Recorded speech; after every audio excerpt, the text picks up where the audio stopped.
What's really happening to us in America? We're petering out, we're dying. We can't even form families. Do you think it's an accident that black people are all over the internet talking about how black men and women can't get along? About that time. There's a wonderful book written, one of the standard books when you study black culture and black history, and it was written by a magnificent individual by the name of Chancellor Williams. Chancellor Williams wrote the famous book, The Destruction of Black Civilization.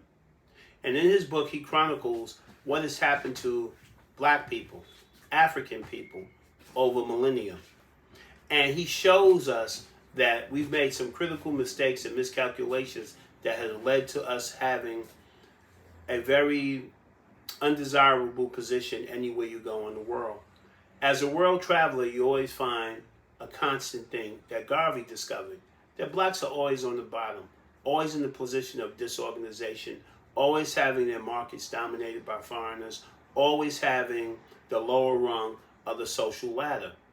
Now, we may not be able to do anything about how other people feel about us in terms of forcing them to accept us and respect us and to treat us like they treat themselves, but we can change the way they feel about us. And how do we change the way they feel about us? By changing the way we feel about ourselves, by changing the way we interact with each other. We tell the world how we interact with each other, how to treat us. So if we start to maximize our respect for each other, if we start to maximize our cooperation for each other, if we stop using our brains for more than just a hat rack and for more than just a tool that helps us adjust and cope with other people's ideas and live in other people's society, then we'll start to make a lot of progress as black people. Let's create our own world. In fact, we have a world. A lot of people think that we just live in the world and everybody's the same. That's not true. The Asians have their sphere of influence. The Asians have their area of the world that they control. In that area, you might have the Indian sphere where they control the subcontinent of India. They interact, they work together, they do things to advance the cause of Indian people. Then there's the Chinese sphere, which everybody's familiar with because China's coming on like the mighty red dragon. And then you have the European sphere of influence. But where's the African sphere of influence? Why aren't we as black people connecting ourselves with our ancestral homeland? Why aren't we reaching out to each other, other groups, other black people who have a similar history of oppression? We can do that. It's available to us. But we have to come into a new mindset. We have to have an African Renaissance mindset. We have to realize that there is no difference between a continental African, a person living in the Caribbean who is black, a black American, a black Canadian, a black European. Our history is very similar. It talks about the oppression of colonialism. It talks about the deculturalization of our people. We've been deculturalized around the world. So we have European names. We speak European languages for the most part. In fact, if you speak French and English, you can speak to almost pretty much every African person. But there are thousands of languages spoken in Africa. There's a lot of diversity, but don't get it twisted. We're still the same people. How do you know that? We look alike, we like the same things, we have the same culture and the same traditions, except when you come to America. Black indigenous culture has largely been eroded. And I'm not talking about slave culture. Slave culture is a different thing. That's still alive in us. One of the things that slaves like to do slaves are forced to do, is to relegate the management of the society to the so-called dominant culture. So if you're so upset with white supremacy, why aren't you doing everything you can to do what pioneering blacks used to do? Try to create your own reality by working with each other. I hear all these cop-outs about, they bombed Black Wall Street, or they destroyed this or destroyed that. Well, that's what life is. It's a struggle. If they destroy it, let's rebuild it again. Our persistence and our dedication and our commitment to having something for ourselves is what will give us the victory. Again, we have to be a people that's strong enough to withstand the oppression that we've experienced. We're not living in the past. Part of the biggest problems that we have as black people is that we're stuck in the past. When I say we're stuck in the past, we're stuck in the past and the way we act as if slavery is still going on today. We act as if we have absolutely no power, and we have enormous power. Just look at our economic power in this country. We can choose to use our monies to empower each other, to create goods and services for each other, so that some of that money circulates amongst our people, or we can continue to keep white America and other people around the world as our biggest trading partners that we get nothing from. The Chinese aren't creating any jobs for black people. White people may create jobs, but really you just a cog in the wheel creating wealth for other people. A lot of the products that are produced that we consume in big ways, there's no reason in the world we could not be producing them for ourselves. So I had a brother talk to me about, why don't we have enough black farmers? Are we prepared to buy food from black farmers so that we can process those foods into the things that we like and that we eat every day? There are opportunities, there are jobs, there are paths to dignity for us as a people. One of the less quoted things about Martin Luther King was that he said many times before he died, that it's not enough for black people to get a job at the factory. We must at some point own the factory. This is very, very important. Malcolm X was quoted as saying, or Malcolm X actually said, that don't say that you're equal to the white man till you can open your factory like the white man can. The reason why our wealthy class does not really focus on us is because they know that they're terrified that we're so brainwashed that we will not operate in our interests as a people and support those people who sincerely want to generate a reality where black people have some power. If you're not going after power, then you're not serious about your liberation. Because the people that control and dominate black people and have us in the street screaming Black Lives Matter, they understand that they have power. We love to see black people marching side by side with white folks screaming about Black Lives Matter. But when you go home, your reality is different. Whites control so much wealth in this country and we control so little. And it's really a choice at this particular point. We should be very radical in our perspective about getting some power, because power means that we have some control of what happens to our lives. Where's our power? We are in these cities where you have a lot of black mayors, especially, our people are crowded into these cities, and yet and still we are not fighting to take control of the schools during off hours or abandon huge facilities that we could be using for cultural centers to start to teach our people that we have traditions and ideas that relate to the well-being of black people. The well-being of black people in this country has been so neglected by black people primarily because, again, it's a contradiction. You can't say, I want to integrate fully with a people who have done nothing historically but shown you that you are not included in their society in the way that you would like to be included. Now, I'm not trying to fan the flames of racism, but I'm trying to tell you it's your responsibility to take care of your group. You don't have to tell this to Chinese. You don't have to tell this to Japanese. You don't have to tell this to Arabs. You don't have to tell this to Mexicans. But you have to tell it to black people. Nobody's going to respect us till we respect ourselves. Nobody will respect us till we respect ourselves. Nobody will respect our women till we marry, honor, and respect our women. Nobody will respect our men till we start becoming builders and captains of industry. Garvey told us this well over 100 years ago, and yet we still have not got the message. We have to be men, and full men take charge of their society. They don't cop a plea to hope that the dominant society will take their feet off our necks. The fact of the matter is nobody is holding us back today. We're holding ourselves back. So let's respect ourselves. It's time for the black man to stand up. It's time for the black woman to take her role. Our existence is not based on us just having these relationships that are all sex-based and the whole consciousness is about we got to get together, I got to have somebody. We have to be together to build. What is the reason for the black relationship if it's not going to be the nucleus of black people's survival? So if you're not coming into a relationship understanding that our relationship has to be almost a military alliance against our oppression, you're going to have a problem. We have to be strong. We have to be strong together. And so for the black woman and for the black man to have a future, they have to understand the context in which their relationship takes place. If it takes place in a context where we don't have enough power to guarantee the employment, the successful employment of our men, then we must create employment for our men. We must create employment for our women. We must take care of our children, not just the children we bring into the world, but all of our children. So when it comes down to, the personal thing, we have to be the type of people that says it's bigger than me personally. If I never get the mate that I want, I still want to contribute to the continuity, to the survival, to the continuum of my people. If I have to make that sacrifice. Because really, if you want to ennoble your life, you have to create a life that's based on meaning. Many of our strongest and most successful people, they did what they had to do regardless of what their personal situation is. But we're so selfish. We've been made so selfish because the truth of the matter is that's the number one mantra in America. What's in it for me? What am I getting? I'm telling you, the greatest life you can live is a life of service to the Most High. And if God was to give the black man instruction today, he would say, represent the dignity that I created you in. I chose you to be the first man on this planet. And yet and still, you're floundering behind the other people on the planet, talking about you can't manage this, you can't manage that, you can't run Africa, you can't run the affairs of black communities around the world. And the truth is, all of that is a lie.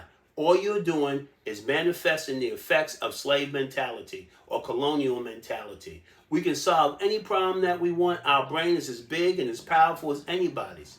Okay? We can go into science like other people have and create the industries that we want. But it's time for you, black man and black woman, wherever you are, whether you're in continental Africa or whether you're in the United States, whether you're in the Caribbean, whether you're in South America, whether you're in Europe, it doesn't make a difference. We must come together as a people and begin to say, I have to respect who I am. I have to respect my history. I have to reverence the womb that bore me. Africa is the womb that bore you. And as long as you are walking around denying your Africanness, your Africanality, you are in a position where you are abusing your psychology. You are abusing your mind and setting yourself up to be a slave. You're destroying your children. You have to embrace what God created you as, and you have to recognize that that is a source of power. It's a source of identity. There's so much power in your identity. There's so much power in your identity. That's why other groups will not let you mess with their identity. Say something about the Jews and watch what happens to you. Okay? Go public with your criticism of other peoples and their culture in terms of their identity and watch the problems that you begin to have. All civilized people know that civilization is based on the ability to work together. Everybody has interfered in black people's ability to address their own situation. There's no conversation that's more taboo than black people talking about helping one another, loving one another, working together and solving their problems without the interference of other groups. Mm-hmm. So if you really want to see change, be a part of a cultural change. Our culture is polluted with bad ideas that did not come from us. Our culture is inundated with ideas that are adaptations for our survival that have long outlived their value. We do a lot of things that seem like it was going to help us survive under certain circumstances, but long term, it was a bad idea. I remember in the 1970s, the great Richard Pryor said, oh, I'm not going to, whatever a black person is doing, I'm just not going to criticize it. However we get over, we get over. That's not appropriate today. People say, I can sell drugs, I can do this, I can do that, I can be a part of crime. That's not appropriate today. It's not appropriate for us to be walking around calling our women bees and hoes. That's not appropriate behavior. So we have to think about how we live and how the way we live impacts the long-term situation of black people. We have a responsibility to perpetuate ourselves like everybody else, to maintain the fact that we are alive and been given this beautiful gift of life. And we have to take what God uniquely created in the black man and uphold the African sky, uphold our existence. Okay, we have to see the beauty in ourselves. We must recover our aesthetic. It's very, very important. You have to see the beauty in blackness. Okay, not the superficial beauty, but the beauty of what we really are as a people. I love my people with all the problems that we have because I understand that a lot of these problems were really imposed on us by not having the right information to resist the con game, the psychological operations, and all the BS that comes from the dominant culture and other people.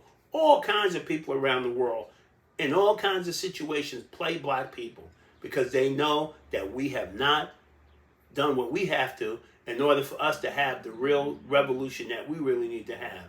And in order for us to have that revolution, we have to be honest. Our race is our issue. Our race is also our unifying call. Our race is our unifying call, and that is not racism.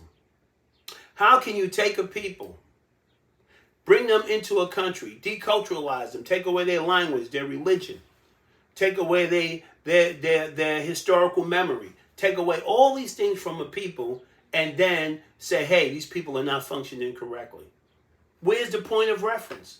Okay? So the only thing that the various tribes that were kidnapped, and for example, and brought into the American situation, they're coming from over 200, almost 200 different tribes were victimized in the slave trade. I'm talking about the slaves that arrived in America. Because you got to remember, Africa is the most ethnically diverse place on the planet.